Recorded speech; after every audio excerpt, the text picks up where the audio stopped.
सभी को मेरे नमस्कार। हाँ, तो लास्ट क्लास में हम लोगों ने डिस्कस किया हुआ था concentration of solution.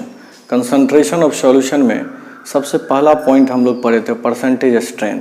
Percentage strength को तीन तरीके से हम लोग देखते हैं, थ्री टाइप्स में देखते हैं, थ्री वेरियस टाइप से कंसिडर करते हैं। जिसमें एक था, सबसे पहला ए में था वेट बाय वेट, जिसको परसेंटेज बाय मास भी बोलते हैं, ऑलरेडी उसको डिस्कस कर चुके थे। दूसरा था वेट बाय वॉल्यूम या percentage mass by volume, W by V, ठीक है। तीसरा क्या था, V by V, volume by volume. ये तीनों पॉइंट कंसिडर कर लिए थे हम लोग, एक्चुअली तीनों के बारे में देख लिए थे।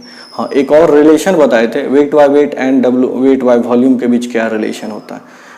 तो जब भी डेंसिटी दिया रहेगा उसी टर्म में हम लोग तब जाके हम उसका यूज़ कर सकते हैं, एक दूसरे को इंटरचेंज कर सकते हैं, ठीक है। अब आगे हम लोग आज पढ़ेंगे दूसरा कंसंट्रेशन टर्म, जिसका नाम है मोललिटी। दूसरा क्या है, दूसरा कंसंट्रेशन टर्म पढ़ेंगे जिसका नाम है मोललिटी, MOLALITY। मोललिटी को स्मॉल m से इंडिकेट करते हैं या फिर इसको मोलल कंसंट्रेशन भी बोलते हैं, मोलल कंसंट्रेशन, या फिर इसको मोलल कंसंट्रेशन भी बोलते हैं। देखिए एक्चुअली इसका डिफिनेशन क्या होगा, मोललिटी होता क्या है। नाम में छिपा हुआ मोललिटी यानी कि मोल्स, किसका मोल्स होगा, तो मोल्स ऑफ सॉल्यूट होगा present in 1 kg of solvent. Number of moles of solute present in 1 kg of solvent is known as molality. हमेशा याद रखिएगा, बाकी और सभी के टर्म में हम लोग सॉल्यूशन को यूज करते हैं, लेकिन एक सिंगल है जिसमें कि हम लोग मोललिटी में यूज करते हैं मास ऑफ सॉल्वेंट। देखिए इट इज द या it is defined as the, it is defined as the मच्छर लग रहा है, as the number of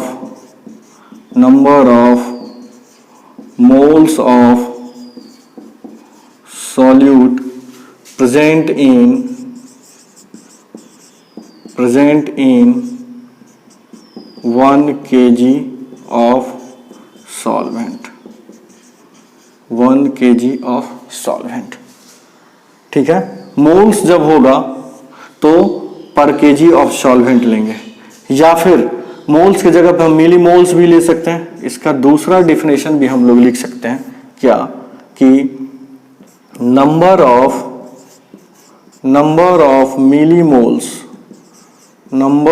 millimoles of solute present in 1 gram of solvent, 1 gram of solvent, इसे भी molality बोलते हैं। देखिए फर्स्ट डिफिनेशन से मोललिटी, इसको स्मॉल m से इंडिकेट किया जाता है, मोललिटी को स्मॉल m से इंडिकेट किया। यहां के डिफिनेशन से क्या होगा, नंबर ऑफ मोल्स क्या आ जाएगा, number of moles of solute, और बाय नीचे क्या हो जाएगा आपका मास ऑफ सॉल्वेंट, किस में, केजी में। ये मेरा फॉर्मूला हो जाएगा, ये मेरा क्या हो जाएगा आपका फॉर्मूला, मोललिटी का यही फॉर्मूला, ठीक है। मोललिटी का यही फॉर्मूला है। अब हम क्या कर सकते हैं, आप लोग मैथमेटिक्स में पढ़े होंगे कि सेम टर्म से हम नीचे मल्टीप्लाई भी कर सकते हैं और सेम टर्म से ऊपर भी मल्टीप्लाई कर सकते हैं, यानी कि सेम टर्म से मल्टीप्लाई और सेम टर्म से हम डिवाइड भी कर सकते हैं, ठीक है। अगर यहाँ पे इसका यूनिट देखिएगा तो यूनिट यहाँ पे क्या आ जाएगा, आप ही बताइए। मोल्स का unit mole, mass of solvent in KG है तो मोल पर केजी, मोल पर केजी हो जाएगा, मोल पर केजी हो जाएगा, ठीक है। अब देखिए इसी को हम लिख सकते हैं मोललिटी m इक्वल टू क्या लिख सकते हैं, number of moles of solute by mass of solvent, KG में होगा, क्या लिखते हैं केजी में। ऊपर भी 1000 से मल्टीप्लाई और नीचे भी 1000 से मल्टीप्लाई कर सकते हैं कि नहीं? कर सकते हैं, सेम चीज। और एक बात जान लीजिए, जब भी केजी में 1000 से मल्टीप्लाई कर दीजिएगा तो क्या हो जाएगा, वो ग्राम में कन्वर्ट हो जाएगा। तो ये नीचे का टर्म ग्राम हो गया। और जब भी मोल्स में आप 1000 से मल्टीप्लाई कीजिएगा तो उसको मिली मोल्स बोलते हैं। मोल्स में जब भी 1000 से मल्टीप्लाई कीजिएगा तो क्या हो जाएगा, मिली मोल्स। क्या हो जाएगा, वो मिली मोल्स। ध्यान दीजिए, तो इस टर्म को क्या बोल सकते हैं, ये जो टर्म है मेरा, ये टर्म क्या कहला जाएगा आपका, मिली मोल्स। ये टर्म क्या कहलाएगा, मिली मोल्स। तो मोलैलिटी m इक्वल टू क्या हो जाएगा, ये टर्म क्या कहला, देखिए number of millimoles of solute bye क्या हो जाएगा, मास ऑफ सॉल्वेंट। किसमें, केजी में 1000 से मल्टीप्लाई कर देंगे तो क्या आ जाएगा आपका, ग्राम आएगा। तो यही ना दूसरा डिफिनेशन लिखा थे मोलालिटी का। दूसरा डिफिनेशन आपका क्या था, number of millimoles of solute पर ग्राम ऑफ सॉल्वेंट। ये मेरा दूसरा आ गया। अगर यहां से इसका यूनिट हम देखें तो यहां इसके करस्पॉन्डिंग यूनिट क्या हो जाएगा, आप ही बताइए क्या होगा इसके करस्पॉन्डिंग, मिलीमोल्स पर ग्राम। ठीक है, मिलीमोल्स पर ग्राम। अगर by the way objective question रहा और इस तरह से यूनिट रहेगा तो क्या देंगे हम लोग, मिलीमोल्स में दे देंगे। क्लियर है, कोई डाउट नहीं तो कॉपी कर लीजिए।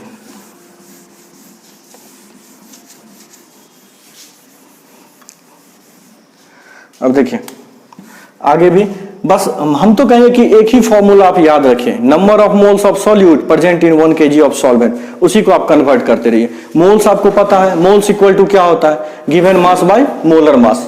ठीक है, अगर बहुत सारे स्टूडेंट को चाहिए फॉर्मूला तो देखिए यहां से मान लीजिए, let WA equal to weight of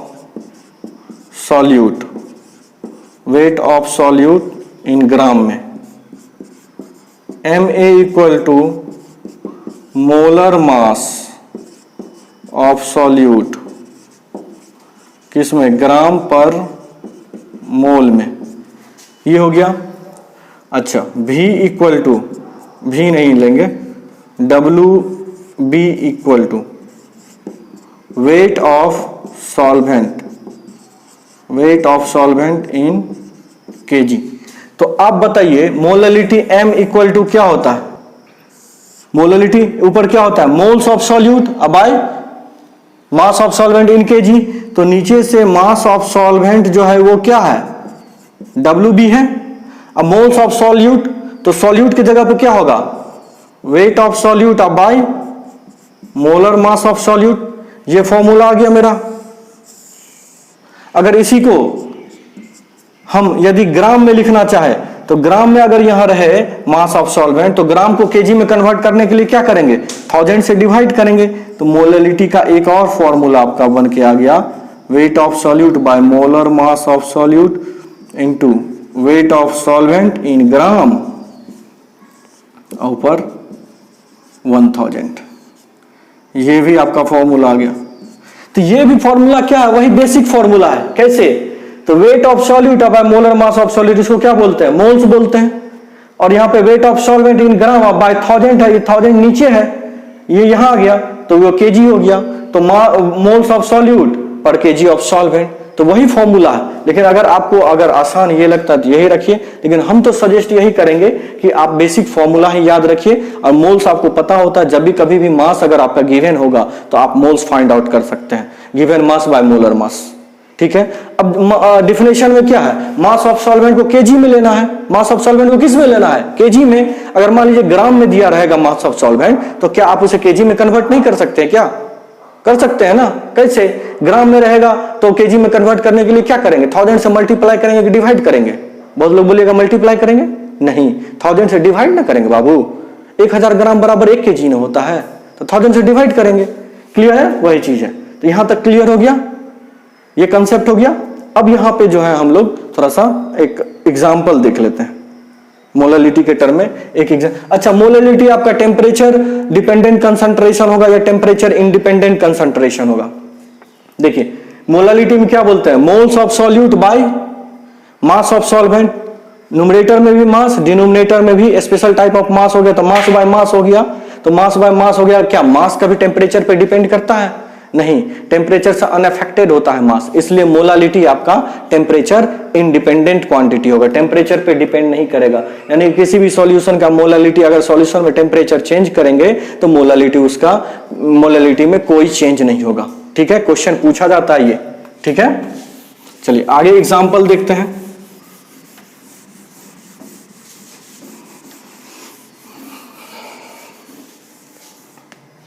example, पहला एग्जाम्पल जैसे m/10 HCl एक्वस सॉल्यूशन, ये दिया हुआ। इसका क्या मीनिंग है? इसका क्या मीनिंग है? ये किसको इंडिकेट करेगा? ये आपको इंडिकेट करेगा सॉल्यूट को। ठीक है, एक्वस सॉल्यूशन HCl का, HCl सॉल्यूट है। अब मेरा सॉल्वेंट क्या हो जाएगा? वाटर हो जाएगा। अब इसका क्या मीनिंग है? मीनिंग क्या होगा कि 1/10 moles of solute present in 1 kg of solvent। और सॉल्वेंट मेरा क्या है? एक्वस है तो H2O। यानी मोल्स ऑफ सॉल्यूट कितना हो गया बाबू? यहां से मोल्स ऑफ सॉल्यूट कितना हो गया? 1/10। ठीक है, मास ऑफ सॉल्वेंट कितना हो गया? Mass of solvent equal to 1000 gram या फिर 1 kg, 1000 ग्राम या फिर 1 kg। ठीक है, मेरा सॉल्वेंट क्या है? मेरा सॉल्वेंट क्या है? H2O। और H2O का मोलर मास आपको पता होगा 18 ग्राम पर मोल। ये जानकारी आपको मिला। सॉल्यूट मेरा क्या था? सॉल्यूट मेरा HCl है, तो HCl का भी मोलर मास है, तो जिसका भी चाहेंगे। अब ये जो परसेंटेज दिया हुआ यहाँ पे मोल्स ऑफ HCl तो आपको पता ही है, मोल्स ऑफ सॉल्वेंट भी निकाल सकते हैं। Moles of solvent equal to कैसे निकालेंगे? मास ऑफ सॉल्वेंट आपको पता है, अब मोलर मास पता है, तो 1000/18 55.5 मोल्स आ जाएगा। इस तरह का न्यूमेरिकल हम आगे करेंगे। तो इसका मीनिंग समझ में आ गया, मोलालिटी समझ में आ गया? कोई डाउट मोलालिटी में? नहीं ना?